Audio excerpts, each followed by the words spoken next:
I think, yeah, what you said about there was a certain nervousness post the pandemic.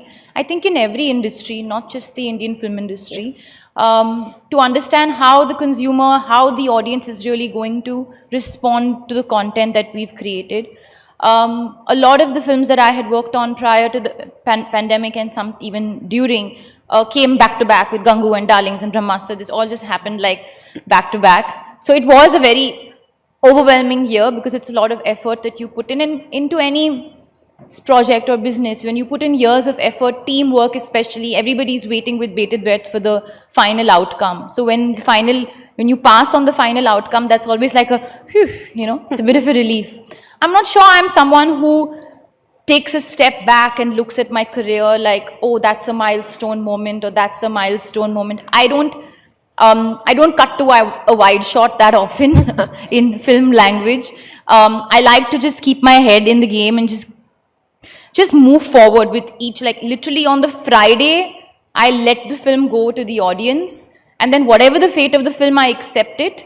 I assess if things don't go well, I assess what didn't go well. If things go well, I have a grateful heart and I move on.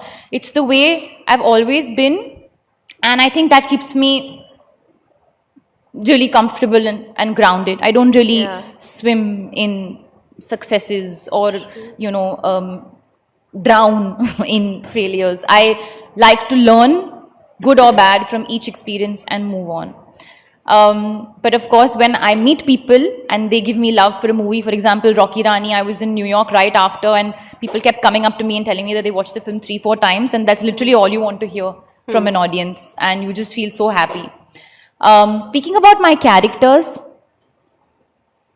what was your question? Well, the characters that you've done, that growth and intensity is very visible. So, for instance, would you do a Shania at this point in your career? Interesting. I don't think I can play. I don't know. Actually, never say never. I never limit myself. Yeah. I really go with my instinct. I definitely feel my personality, of course, as anybody's personality would, has evolved over the last 10 years. So maybe my choice of movies, the way I approach every film, the process has become more structured, but still I would say I have no structure when it comes to process. I like to just surrender to my filmmaker, and I believe every filmmaker is different from the other, so hence by default I will have a different process for every film. True. And I like to really just kind of